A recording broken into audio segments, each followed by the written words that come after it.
જય દ્વારકાધીશ મિત્રો, ઇતિહાસમાં કદાચ પહેલીવાર એક દીકરાએ કર્યું પોતાની સગીમાનું કન્યાદાન. કારણ જાણીને તમારા રૂવાડા ઊભા થઈ જશે. 30 વર્ષ જૂનું એવું કયું રહસ્ય હતું કે જેના લીધે એક વિધવા માને જીવનના અંતિમ શ્વાસે દુલ્હન બનવું પડ્યું? મિત્રો, તો આ વાર્તા અંત સુધી સાંભળજો. અને તમે કયાંથી વાર્તા સાંભળી રહ્યા છો કોમેન્ટ કરીને અમને જરૂર જણાવજો. તો ચાલો વાર્તા શરૂ કરીએ. આ વાર્તા છે સાવિત્રીબેનની.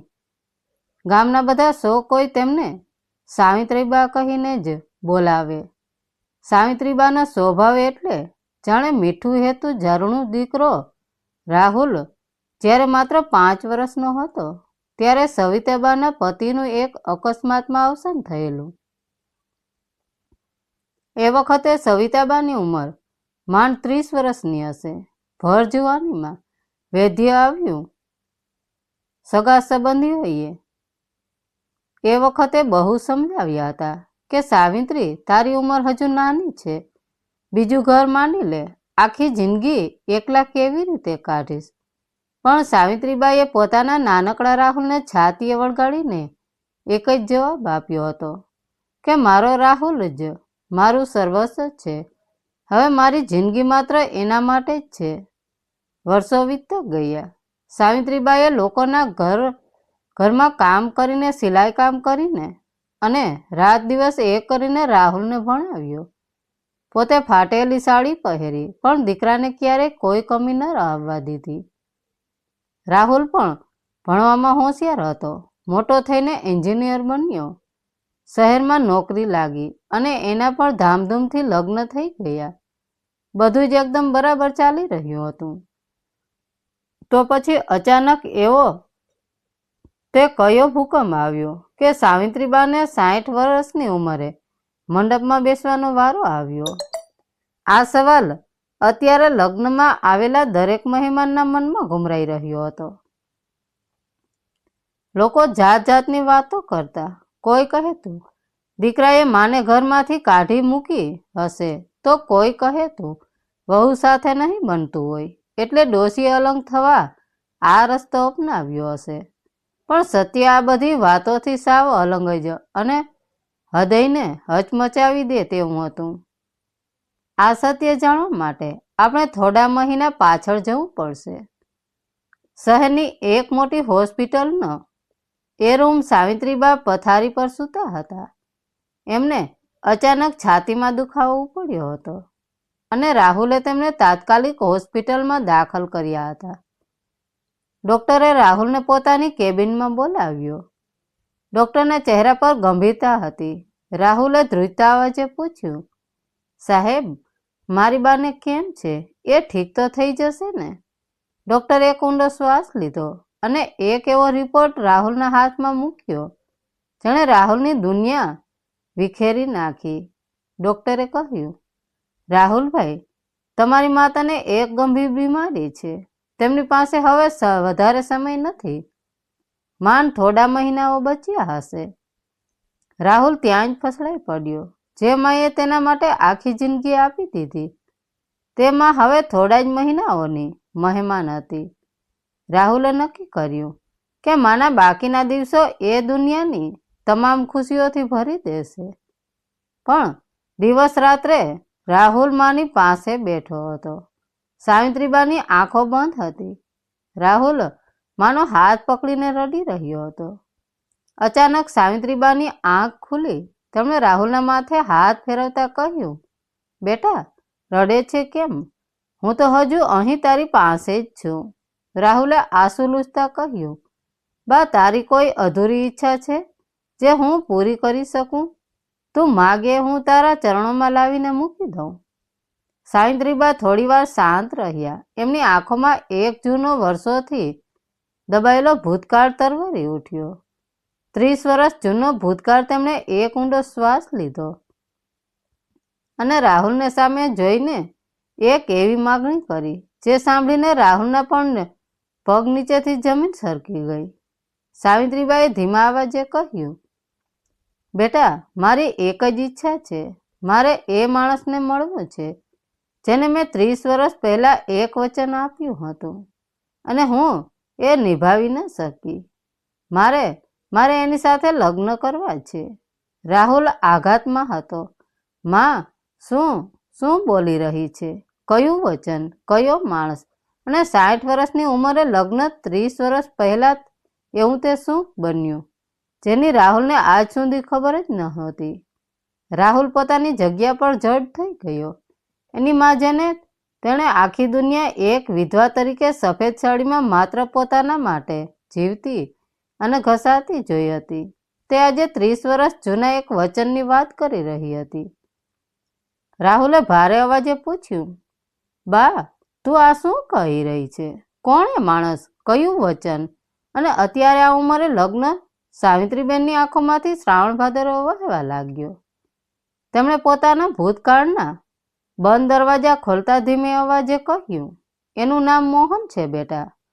તારા પિતાના અચાનક ગયા પછી જ્યારે આખી દુનિયાએ મારાથી મોં ફેરવી લીધું હતું, ત્યારે એકમાત્ર મોહન જ હતો જે પડછાયાની જેમ મારી સાથે ઊભો હતો.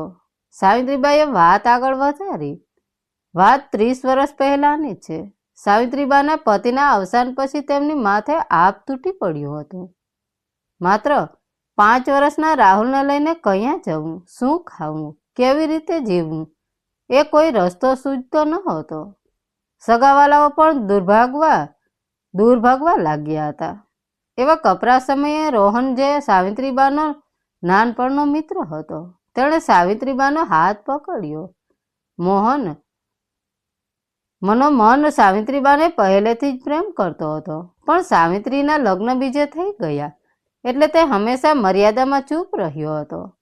હવે જ્યારે સાવિત્રી સાવ એકલી પડી ગઈ ત્યારે મોહને તેને આશરો આપવા અને નાનકડા રાહુલને પોતાનો સગો દીકરો માનીને ઉછેરવા માટે લગ્નનો પ્રસ્તાવ મોકલ્યો. પણ બા, તે ત્યારે કેમ ના પાડી દીધી? રાહુલે વચ્ચે જ પૂછ્યું. એની આંખોમાં આશ્રય અને સવાલોની ઘોડાપૂર હતી. કારણ કે મને ડર હતો. મારા દીકરા સાવિત્રીબાનો અવાજ કાપી રહ્યો હતો. મને સમાજનું શું કહે છે એનો ડર નહોતો, પણ મને એક મા તરીકે ડર હતો કે કદાચ ભવિષ્યમાં મોહનને પોતાનું સંતાન થાય તો મારો રાહુલ નોંધારો થઈ જાય તો સાવકો બાપ ક્યારે સગો બાપ ન બની શકે. એવો મારા મનમાં એક ખોટો વહેમ હતો. મેં મારી મમતાના અંત થઈને મોહનને સાપ ના પાડી દીધી. મેં તેને કહ્યું કે હવે મારી જિંદગીમાં માત્ર મારા રાહુલ માટે જ છે. તું મને ભૂલી જા અને તારી નવી જિંદગી શરૂ કર. સાવિત્રીબાઈએ ઊંડો શ્વાસ લીધો, ખાંસી ખાધી અને ગળું સાફ કર્યું. મારી ના સાંભળીને મોહનની આંખોમાં આંસુ આવી ગયા હતા. પણ અહીંથી જતા પહેલા એણે મને એક વચન આપ્યું હતું. એણે કહ્યું હતું કે સાવિત્રી, તું ભલે મારી ન થઈ શકી, પણ હું આજીવન તારી રાહ જોઈશ. હું ક્યારેય બીજા કોઈની સાથે લગ્ન નહીં કરું. મને એમ કે થોડા સમય પછી એ ભૂલી જશે અને પોતાનો સંસાર માણશે. પણ બેટા, સાવિત્રીબા ધ્રુસકે રડી પડ્યા. એ પાગલ માણસે પોતાનું વચન આજીવન પાડ્યું. એણે આજ સુધી લગ્ન ન કર્યા. એણે પોતાની આખી જિંદગી મારી રાહ જોવામાં સાવ એકલા વિતાવી દીધી. તને ખબર છે, તારા બાળપણમાં તારી સ્કૂલની ફી અને નવા કપડાં માટે જે અજાણ્યા કવર ઘરમાં આવતા હતા એ મોહન જ મોકલતો હતો. રાહુલ સાવ શસ્તબંધ થઈ ગયો હતો. એક માણસ જેણે કોઈની રાહમાં પોતાની આખી જિંદગી કુરબાન કરી દીધી અને આટલા વર્ષો સુધી તેની માં આટલો મોટો બોજ, આટલો મોટો અપરાધ પોતાના હૃદયમાં લઈને જીવતી હતી. મને હમણાં જ ખબર પડી બેટા કે મોહન અત્યારે શહેરની દૂર એક વૃદ્ધાશ્રમમાં એકલો અને બીમાર છે. સાવિત્રીબાઈએ રાહુલનો હાથ મજબૂતથી પકડીને આજીજી કરી. મેં મારા સ્વાર્થ અને ડર માટે એની આખી જિંદગી બરબાદ કરી નાખી છે. હવે જ્યારે મારા શ્વાસ ખૂટી રહ્યા છે ત્યારે હું એમને એનો હક એનો પ્રેમ પાછો આપવા માંગુ છું. ભલે મારી પાસે થોડા જ દિવસો બચ્યા હોય, પણ હું મોહનની પત્ની બનીને આ દુનિયામાંથી વિદાય લેવા માંગુ છું. શું તું તારી માને આ બોધમાંથી મુક્ત નહીં કરે? શું તું મારી આ આખરી ઈચ્છા પૂરી નહીં કરે?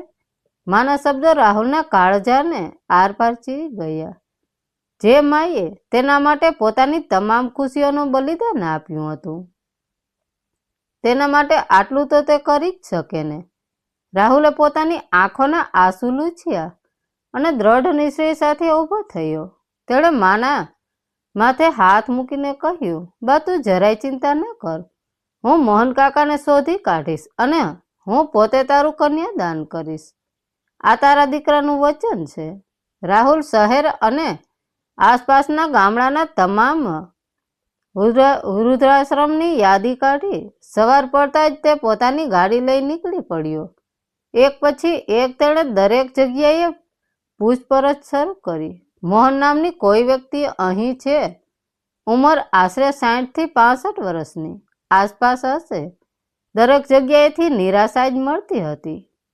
મેનેજરો ચોપડા ચેક કરે અને ના પાડે, પણ રાહુલ હાર માનવા માટે ત્યાં ન હતો. તે પોતાની બીમાર માને આપેલું વચન કોઈ પણ ભોગે પૂરું કરવા માંગતો હતો. રસ્તામાં ગાડી ચલાવતા ચલાવતા રાહુલનું મન સતત ભૂતકાળમાં જતું રહ્યું. તેણે પોતાનું બાળપણ યાદ આવવા લાગ્યું. તેણે યાદ આવ્યું કે જ્યારે તે 10મા ધોરણમાં હતો અને પિકનિક જવા માટે ફી ભરવાના પૈસા નહોતા, ત્યારે તે ખૂબ રડ્યો હતો.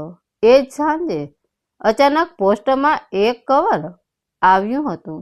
તેમાં કોઈ નામ નહોતું, માત્ર પિકનિકની ફી જેટલા જ પૈસા હતા. ત્યારે બાઈએ તેને માથે હાથ ફેરવીને કહ્યું હતું કે જો બેટા, મેં કહેલું ને કે ભગવાન બધું જ જાણે છે. આ પૈસા ભગવાનને જ મોકલ્યા છે. આજે રાહુલને સમજાયું કે ભગવાન બીજું કોઈ નહીં પણ મોહન કાકા હતા, જે માણસે તેને ક્યારેય જોયો ન હતો, જે માણસને ક્યારેય પિતા હોવાનો હક નથી જતાવ્યો. તેણે એક પિતાની બધી જ ફરજો પડદા પાછળ રહીને પૂરી કરી હતી. આ વિચાર માત્રથી ડ્રાઇવિંગ સીટ પર બેઠેલા રાહુલની આંખોમાંથી આંસુ વહેવા લાગ્યા. એક અજાણ્યા માણસનો આટલો મોટો ઉપકાર એ કેવી રીતે ભૂલી શકે? 2 દિવસની સતત રજળપાટ અને નિરાશા પછી રાહુલ શહેરથી ઘણા દૂર આવેલા એક વૃદ્ધાશ્રમમાં પહોંચ્યો. આ જગ્યા શાંત અને પ્રકૃતિની વચ્ચે હતી. રાહુલે ઓફિસમાં જઈને મેનેજરને મોહન કાકાનો ઉલ્લેખ ઉંમર અને નામ જણાવ્યા. મેનેજરે થોડીવાર ચોપડા ફોર્મ ફોડ્યા અને પછી તેમના ચહેરા પર ચમક આવી. તેઓ બોલ્યા, હા, મોહનભાઈ નામની એક વ્યક્તિ અહીં જ રહે છે.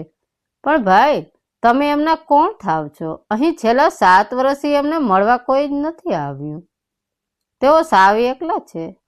રાહુલે આંસુ રોકવાનો પ્રયાસ કરતા કહ્યું, ગળગળા અવાજે કહ્યું, હું એમનો દીકરો છું. મેનેજર આશ્ચર્યથી તેની સામે જોઈ રહ્યો, પણ કંઈ બોલ્યા વગર રાહુલને આગળ આવવાનો ઈશારો કર્યો. મેનેજર રાહુલને લાંબા વંડામાં છેવાડે એક નાનકડા ઓરડા તરફ લઈ ગયો. રૂમનો દરવાજો અડધો ખુલ્લો હતો. રાહુલે ધીમેથી અંદર નજર કરી.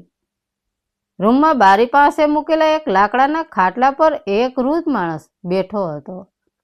તેમના વાળ સાવ સફેદ થઈ ગયા હતા.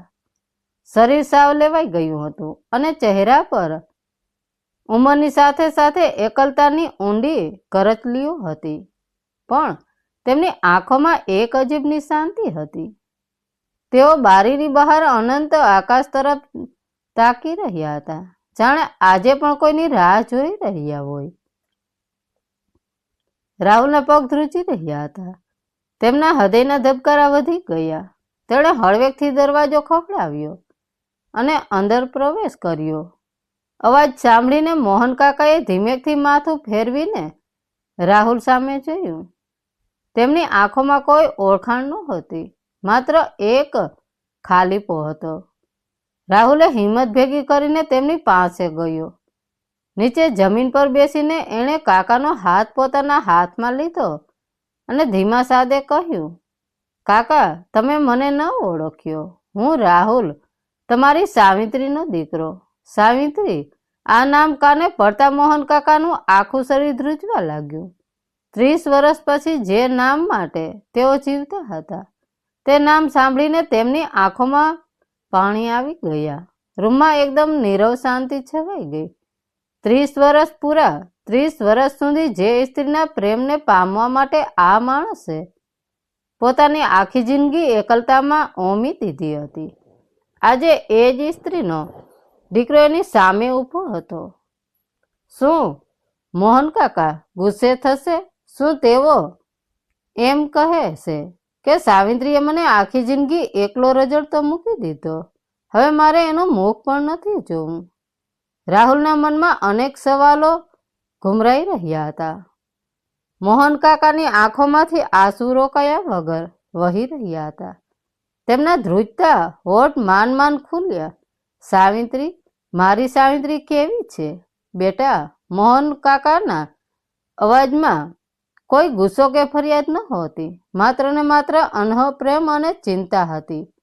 આ સાંભળીને રાહુલની આંખો પણ ભીની થઈ ગઈ. જે માણસને સાવિત્રીબાઈએ જીવનભરનો વિરહ અને આંસુ આપ્યા, એમના મનમાં આજે પણ કોઈ કડવાશ નહોતી. રાહુલે ભારે હૈયાએ કાકાને બધી જ વાત કરી. બાની ગંભીર બીમારી, ડોક્ટરોનો રિપોર્ટ અને બાની છેલ્લી ઈચ્છા વિશે બધું જણાવી દીધું. રાહુલે મોહન કાકાના બંને હાથ પોતાના હાથમાં લીધા અને રડતા રડતા કહ્યું, કાકા, મારી બા પાસે બહુ ઓછો સમય છે, પણ પોતાના આખરી શ્વાસ લેતા પહેલા એ તમારું વચન પૂરું કરવા માંગે છે. એ તમારી સાથે લગ્ન કરવા માંગે છે. માત્ર મારા ભવિષ્ય માટે બાએ તમારો આટલો મોટો પ્રેમ ઠુકરાવ્યો હતો. આજે એ જ દીકરો તમારી પાસે હાથ જોડીને પોતાની બાની ખુશીની ભીખ માંગે છે. મારી બાને માફ કરી દો કાકા, પ્લીઝ મારી સાથે ઘરે ચાલો. મોહન કાકાએ રાહુલને ઊભો કરીને, અરે ગાંડા, આમાં માફી છે ને? એક મા તરીકે એણે જે કર્યું એ બિલકુલ સાચું હતું. મેં તો એને નિસ્વાર્થ પ્રેમ કર્યો હતો. મેં મારી જિંદગી મારી મરજીથી એની રાહ જોવામાં વિતાવી છે. એમાં સાવિત્રીનો કોઈ દોષ નથી. હું અત્યારે જ તારી સાથે આવવા તૈયાર છું. મારી સાવિત્રી મને બોલાવે અને હું ના આવું એવું તો ક્યારેય બને જ નહીં. મોહન કાકાના ચહેરા પર એક અજીબની ચમક અને ખુશી હતી, જાણે તેમને પોતાનું ખોવાયેલું સ્વસ્થ પાછું મળી ગયું હોય. રાહુલે તરત જ આશ્રમની બધી ફોર્માલિટી પૂરી કરી. મોહન કાકા પોતાની એક નાનકડી બેગ લઈને રાહુલ સાથે ગાડીમાં બેઠા અને ઘર તરફ નીકળ્યા. રસ્તામાં મોહન કાકા એક નાના બાળક જેવો ઉત્સાહ બતાવી રહ્યા હતા. તેઓ વારંવાર ગાડીના અરીસામાં પોતાનો સફેદ વાળ અને કરચલીવાળો ચહેરો જોતો અને રાહુલને પૂછતા, બેટા, હું બહુ ઘરડો તો નથી લાગતો ને? તારી બા મને આ હાલતમાં જોઈને ડરી તો નહીં જાય ને? કાકાની આખી નિખાલસ વાતો સાંભળીને રાહુલ હસી પડતો, પણ અંદરથી એનું હૃદય રડી રહ્યું હતું. કેટલો પવિત્ર અને સાચો પ્રેમ દુનિયામાં આવા લોકો પણ હોય છે, જે કોઈની એક ઝલક માટે આખી જિંદગી કાઢી નાખે. ગાડી ઘરના આંગણામાં આવીને ઊભી રહી. મોહન કાકાના પગ જમીન પર પડ્યા, જ્યાં તેમનું આખું શરીર રોમાંચથી કાંપી રહ્યું હતું. 30 વર્ષ પછી તેઓ ફરીથી આંગણામાં ઊભા હતા, જ્યાંથી તેઓ નિરાશા થઈને પાછા ફર્યા હતા. રાહુલે દરવાજો ખોલ્યો અને બંને ઘરમાં દાખલ થયા. પણ ઘરમાં દાખલ થતા જ કંઈક એવું બન્યું જેની કલ્પના રાહુલે કે મોહન કાકાએ સપનામાં પણ નહોતી કરી. ઘરમાં એકદમ સન્નાટો હતો અને સાવિત્રીબા ડ્રોઈંગ રૂમમાં જમીન પર બેભાન અવસ્થામાં પડ્યા હતા. મોહન કાકાના હાથમાંથી બેગ નીચે પડી ગઈ. જમીન પર બેભાન પડેલા સાવિત્રીબાને જોઈને મોહન કાકાના પગ નીચેથી જમીન સરકી ગઈ. 30 વર્ષની લાંબી તપસ્યા અને રાહ જોયા પછી શું નિયતિ એમને છેલ્લી વાર સાવિત્રીનું મોઢું પણ નહીં જોવા દે? રાહુલના હૃદયના ધબકારા તો જાણે થંભી જ ગયા. બા, આંખો ખોલ, રાહુલે બૂમ પાડી. મોહન કાકા દોડીને સાવિત્રીબાની પાસે નીચે બેસી પડ્યા અને એમના નિસ્તેજ ચહેરાને પોતાના ધ્રુજતા હાથમાં લઈ લીધો. તેમની આંખોમાંથી ચોધારા આંસુએ વહેવા લાગ્યા. શું મોહનનો 30 વર્ષનો ઇંતજાર આ રીતે અધૂરો રહી જશે? રાહુલે સમય બગાડ્યા વગર તરત જ એમ્બ્યુલન્સ બોલાવી અને સાવિત્રીબાને હોસ્પિટલમાં પહોંચાડ્યા. સીધા જ આઈસીયુમાં દાખલ કરવામાં આવ્યા. બહાર ઉભેલા રાહુલ અને મોહન કાકા માટે એક એક પળ એક એક યુગ જેવી લાગતી હતી. અંદરથી આવતો મશીનનો બીપ બીપ અવાજ હૃદયમાં ભય પેદા કરી રહ્યો હતો. થોડી વાર પછી ડોક્ટર બહાર આવ્યા. તેમનો ચહેરો ગંભીર હતો. તેમણે રાહુલને કહ્યું, રાહુલભાઈ, મેં તમને પહેલા જ કહ્યું હતું કે તેમની પાસે સમય બહુ ઓછો છે. અત્યારે તેમની સ્થિતિ બહુ જ નાજુક છે. કદાચ હવે ગણતરીના દિવસો જ કલાકો જ બચ્યા છે. તમારે જેમને બોલાવવા હોય તેમને બોલાવી લો. આ સાંભળીને મોહન કાકા ત્યાં જ બેન્ચ પર ફસડાઈ પડ્યા. રાહુલને ડોક્ટરે એને આજીજી કરી, સાહેબ પ્લીઝ મારા કાકાને એકવાર અંદર મળવા જવા દો. ડોક્ટરે સહાનુભૂતિપૂર્વક રજા આપી. મોહન કાકા ધીમે અને ભારે પગલે આઈસીયુમાં પ્રવેશ્યા. સફેદ ચાદર ઓઢીને સૂતેલા સાવિત્રીબાને જોઈને તેમનું હૈયું વલોવાઈ ગયું. તેઓ સાવિત્રીબાની પથારી પાસે ગયા. તેમણે સાવિત્રીબાનો નિર્જીવ એવો હાથ પોતાના હાથમાં લીધો. ભૂતકાળનું એ શ્રમપસ મોહન કાકાની આંખો સામે તરવરી ઉઠ્યું. જ્યારે 30 વર્ષ પહેલા સાવિત્રીએ આંસુ સાથે તેમને ના પાડી હતી અને મોહનને જતા જતા કહ્યું હતું કે સાવિત્રી, તું મારી ન થઈ શકી તો કંઈ નહીં, પણ મારા હકનું સીધું આખી જિંદગી તારા સિવાય બીજું કોઈ નહીં પહેરે. હું આજીવન તારી રાહ જોઈશ. સાવિત્રી, મોહન કાકાના અવાજમાં એક ઊંડી વેદના હતી. જો હું આવી ગયો છું, તારો મોહન આવી ગયો છે, તે મને બોલાવ્યો અને હું ના આવું એવું બને. એકવાર આંખો ખોલ સાવિત્રી, બસ એકવાર મને જોઈ લે. મોહન કાકાના ગાલ પરથી સરકેલું એક ગરમ આંસુ સાવિત્રીબાના હાથ પર પડ્યું અને જાણે કોઈ ચમત્કાર થયો. સાચા પ્રેમની તાકાત કદાચ મૃત્યુને પણ પાછું ઠેલી શકે છે. એ ગરમ આંસુના શ્રમપસથી સાવિત્રીબાની આંગળીઓમાં સહેજ હલચલ થઈ. ધીમે ધીમે બહુ જ મહામહેનતે સાવિત્રીબાઈએ પોતાની આંખો ખોલી. સામે પોતાના હાથ પકડીને રડી રહેલા મોહનને જોયો. 30 વર્ષ પછી બે પ્રેમી પંખીડાઓની નજરો મળી. 60 વર્ષની ઉંમરે બંનેની આંખોમાં એ જુવાનીવાળો નિસ્વાર્થ પ્રેમ છલકાતો હતો. સાવિત્રીબાના ચહેરા પર એક અદ્ભુત શાંતિ અને સ્વીટ છવાઈ ગયેલું હતું. તેમણે ઓક્સિજન માસ્કની અંદરથી ધીમા અવાજે કહ્યું, મને ખબર હતી મારો મોહન ચોક્કસ આવશે. ડોક્ટર પણ આ ચમત્કાર જોઈને દંગ રહી ગયા. સાવિત્રીબાની તબિયતમાં અચાનક એવી નવી ઉર્જા આવી ગઈ હતી. તેમણે ડોક્ટર અને રાહુલને પાસે બોલાવીને જીદ પકડી, મારે મારા અંતિમ શ્વાસ આ હોસ્પિટલની પથારી પર નથી લેવા. મારે મારા ઘરે જવું છે. રાહુલ બેટા, ઘરે મંડપ સજાવ. મારે મોહનની સાથે ફેરા ફરવા છે. અત્યારે બાની આ અંતિમ ઈચ્છા આગળ 100 નગમસ્તક થઈ ગયા. ડોક્ટરની રજા લઈને રાહુલ બાને લઈને ઘરે આવ્યો. ઘરના આંગણામાં તાત્કાલિક લગ્નનો મંડપ સજાવવામાં આવ્યો. સગા સંબંધીઓને બોલાવવામાં આવ્યા. આ એ દ્રશ્ય છે જ્યાંથી આપણી વાર્તા શરૂ થઈ હતી. સાવિત્રીબા દુલ્હનની બનીને મંડપમાં બેઠા છે અને રાહુલ બહાર ઊભો ધ્રુસકે રડી રહ્યો છે. કારણ કે તે જાણે છે કે આ લગ્ન પૂરા થયાની સાથે જ તેની મા કાયમ માટે વિદાય લેવાની લગ્નનો મંડપ સજાવેલો છે. પંડિતજી મંત્રોચ્ચાર કરી રહ્યા છે. સાવિત્રીબા શારીરિક રીતે ખૂબ જ નબળાઈ પડી ગયા, પણ તેમના ચહેરા પર આજે એક એવી ખુશી છે જે દુનિયાની કોઈ પણ સંપત્તિથી ઓછી નથી.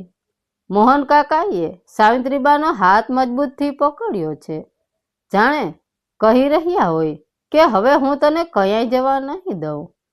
મહેમાનો અને સગાવાલાઓ તેમને શરૂઆતમાં જાત જાતની વાતો કરતા હતા. તેઓ પણ હવે આ પવિત્ર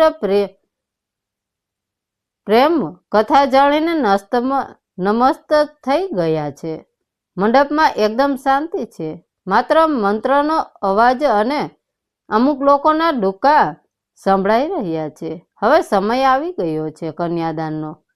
દુનિયાનો કદાચ આ પહેલો એવો કિસ્સો હશે જ્યાં એક દીકરો પોતાની સગીમાનું કન્યાદાન કરી રહ્યો છે. રાહુલે ભારે હૈયે અને આંસુ ભરેલી આંખે પંડિતજીને કહ્યું મુજે વિધિ અને પોતાની માનો હાથ મોહન કાકાના હાથમાં સોંપ્યો. આ દ્રશ્ય એટલું કરુણ અને હૃદયશ્રંપી હતું કે મંડપમાં બેઠેલા દરેકની આંખોમાંથી ચોધરા આંસુ વહી રહ્યા હતા. સાવિત્રીબા ચાલી શકે તેમ નહોતા. તેમના શ્વાસ એકદમ ટૂંકા થઈ ગયા હતા. પણ ફેરા તો ફરવા જ પડે ને.